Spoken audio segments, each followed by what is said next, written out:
नमस्कार, स्वागत है आपका हमारे चैनल पर। मैं हूं आपके साथ शिप्रा सैनी। महाराष्ट्र में ईडी की कार्रवाई से डरे एनसीपी प्रमुख शरद पवार ने कहा, इससे पहले कभी नहीं हुआ ईडी का ऐसा इस्तेमाल। तो महाराष्ट्र में महाविकास आघाड़ी सरकार पर ईडी का शिकंजा लगातार कसता जा रहा है। भ्रष्टाचार और वसूली के अलग अलग मामलों में ईडी महाराष्ट्र में नेताओं और मंत्रियों पर कड़ी कार्रवाई कर रही है और यही वजह है कि महाविकास आघाड़ी सरकार में शामिल एनसीपी, कांग्रेस और शिवसेना के नेताओं की तिलमिलाहट लगातार बढ़ रही है। और अब एनसीपी प्रमुख शरद पवार ने एक बयान दिया है, केंद्र सरकार पर निशाना साधा है। उन्होंने कहा है कि देश भर में विपक्षी दलों को नियंत्रित करने के लिए ईडी का इस्तेमाल केंद्र सरकार कर रही है। यानी एक बार फिर से केंद्र सरकार पर पलटवार जो है वो शरद पवार की ओर से किया गया है। मीडिया से बातचीत करते हुए शरद पवार ने कहा कि जांच एजेंसी का दुरुपयोग न केवल महाराष्ट्र में बल्कि देश के दूसरे बाकी राज्यों में भी हो रहा है। उन्होंने कहा कि हाल ही में केंद्र सरकार विपक्ष को काबू में करने के लिए इस एजेंसी का इस्तेमाल करती दिख रही है। ऐसा न केवल महाराष्ट्र में हो रहा है बल्कि पंजाब, राजस्थान, मध्य प्रदेश और कुछ दक्षिणी राज्यों में भी ऐसा हो रहा है। आपको ये बता दें कि महाराष्ट्र में जिस तरीके से वसूली और भ्रष्टाचार के मामले लगातार सामने आ रहे हैं और उसमें उद्धव ठाकरे सरकार के तमाम मंत्री और नेता जो हैं वो फंस रहे हैं। फिर चाहे महाराष्ट्र के पूर्व गृह मंत्री अनिल देशमुख हो, जिन्हें ईडी 5 बार समन भेज चुकी है, लेकिन ईडी के दफ्तर सवालों का जवाब देने के लिए अनिल देशमुख नहीं पहुंच रहे हैं। इसके अलावा आपको बता दें, अनिल परब को भी ईडी ने समन भेजा है, उन्हें पूछताछ के लिए बुलाया है।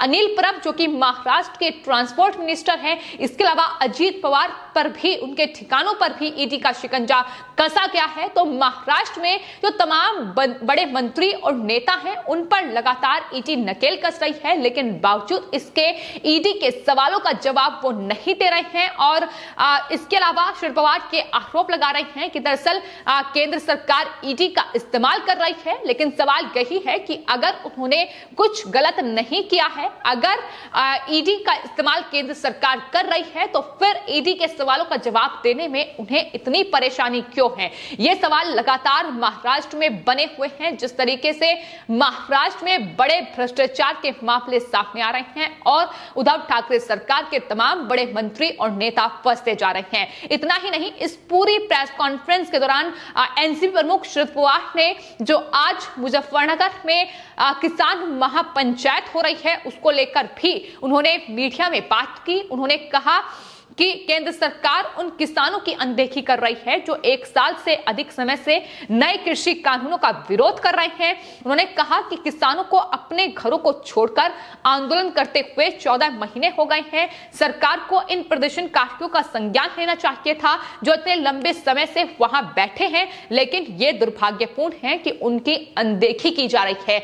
ये बयान है जो कृषि मंत्री, पूर्व कृषि मंत्री रह चुके हैं शरद पवार की तरफ से दिया गया है। लेकिन सवाल यह भी उठता है कि उन्होंने महाराष्ट्र में आखिर कॉर्पोरेट घरानों में क्या कुछ नहीं किया है? कितने बड़े भ्रष्टाचार वहां किए गए हैं? चीनी मिल में किसानों का पैसा जो है वो लूटा गया है, उन्हें उनका पैसा नहीं दिया गया है। तो ये तमाम बड़े जो घोटाले हैं ये शरद पवार कर चुके हैं। किसानों के कितने बड़े मसीहा हैं, इसका उदाहरण महाराष्ट्र में ही देखने को मिल जाता है। जब महाराष्ट्र में किसान बेहाल हैं, आत्महत्याएं कर रहे हैं, उद्धव ठाकरे सरकार में ये सब कुछ महाराष्ट्र में हो रहा है, लेकिन चूंकि केंद्र में ये कृषि कानूनों का विरोध किया जा रहा है और इस तरीके से सरकार पर दबाव बनाने के लिए अब किसानों के कंधे पर बंदूक रखकर चलाने की कोशिश शरद पवार भी कर रहे हैं। तो वहीं आपको यह भी बता दें कि महाराष्ट्र में जिस तरीके से मंदिरों को खोलने के लिए बीजेपी ने जो है शंखनाद आंदोलन की शुरुआत करती है,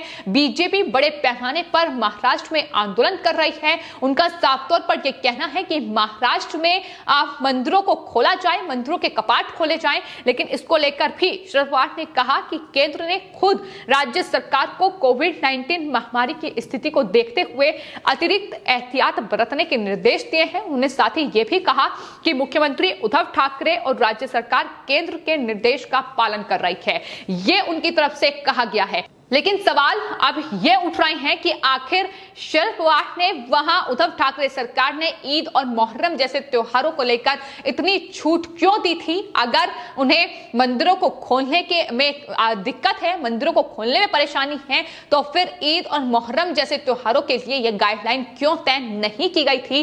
ये सवाल लगातार उठ रहे हैं। तो महाराष्ट्र में महाविकास आघाड़ी सरकार, जो बीजेपी की ओर से ये कहा गया है कि ये जो सरकार है ये वसूली आघाड़ी सरकार है, क्योंकि इसके तमाम नेता, बड़े मंत्री और यहां तक कि महाराष्ट्र के उप मुख्यमंत्री अजीत पवार जो हैं, उन पर ईडी की नकेल जो है वो कसी गई है। तमाम अनिल देशमुख जो कि महाराष्ट्र के गृह मंत्री रह चुके हैं और उन्होंने बतौर गृह मंत्री 100 करोड़ रुपए की बड़ी वसूली को अंजाम दिया है। सचिन वाजे का इस्तेमाल किया क्या है, यह खुलासा खुद मुंबई के पूर्व पुलिस कमिश्नर परमवीर सिंह की ओर से किया था। उन्होंने किस तरीके से बड़े पैमाने पर वसूली की है। 5 बार ईडी समन भेज चुके हैं, लेकिन पूछताछ के लिए ईडी के दफ्तर अनिल देशमुख नहीं पहुंच रहे हैं। इसके अलावा आपको बता दें, अनिल देशमुख पर ईडी ने केस भी दर्ज कर लिया है मनी लॉन्ड्रिंग के तहत, और साथ ही ईडी उनके तमाम जो ठिकाने हैं उन पर भी छापेमारी कर रही है ताकि वहां से सबूतों को इकट्ठा किया जा सके। तो इस तरीके से महाराष्ट्र में लगातार ईडी का जो जबरदस्त एक्शन है वो बढ़ रहा है, और उसी के साथ एनसीपी प्रमुख शरद पवार की बौखलाहट भी बढ़ रही है, क्योंकि सिर्फ अनिल देशमुख ही नहीं बल्कि जो महाराष्ट्र के उप मुख्यमंत्री हैं अजीत पवार, वो एनसीपी के नेता हैं और शरद पवार के भतीजे हैं। तो ऐसे में उन पर भी ईडी की नकेल कसी गई है बैंक घोटाले में, और 25,000 करोड़ का यह बैंक घोटाला है जिसमें हाल ही में ईडी ने एक्शन भी लिया था।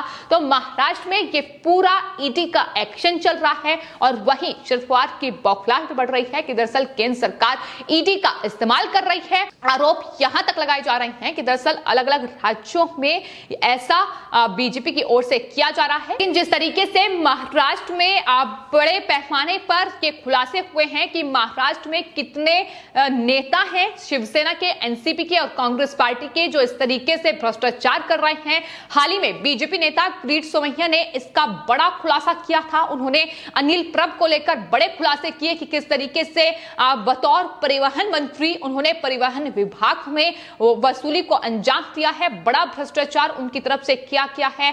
अजीत पवार ने भ्रष्टाचार किया है। इसके अलावा भावना गवली जो कि शिवसेना की नेता हैं, उनके ठिकानों पर भी हाल ही में ईडी ने रेड मारी थी। आपको बता दें 5 से 9 ठिकानों पर ईडी ने रेड मारी थी वासिम में, और यह लगातार कार्रवाई महाराष्ट्र में जारी है।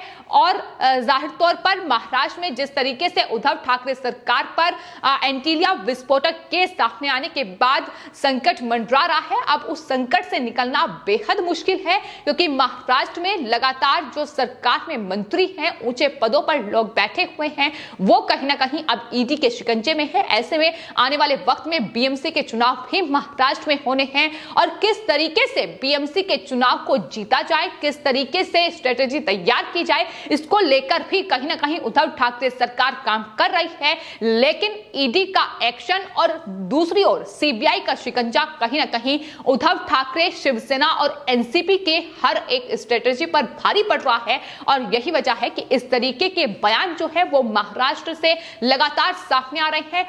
ये पहला मौका नहीं है जब इस तरीके से केंद्र सरकार पर ईडी के इस्तेमाल का आरोप लगाया हो। इससे पहले भी आपको बता दें संजय राउत जो कि शिवसेना के सांसद हैं, उनकी तरफ से भी इस तरीके का आरोप लगाया गया था, और उन्होंने भी यही आरोप लगाया था कि केंद्र सरकार ईडी का इस्तेमाल कर रही है। लेकिन सवाल यही उठता है कि अगर ईडी का इस्तेमाल किया जा रहा है तो फिर अगर एनसीपी या फिर शिवसेना के नेताओं और मंत्रियों ने कुछ नहीं किया है, अगर कोई भ्रष्टाचार नहीं किया है, तो फिर ईडी के 5 बार समन भेजने के बावजूद भी आखिर ईडी के दफ्तर वो क्यों नहीं पहुंच रहे हैं, क्यों ईडी के सवालों का जवाब नहीं दे रहे हैं? ये तमाम सवाल हैं जो फिलहाल बने हुए हैं।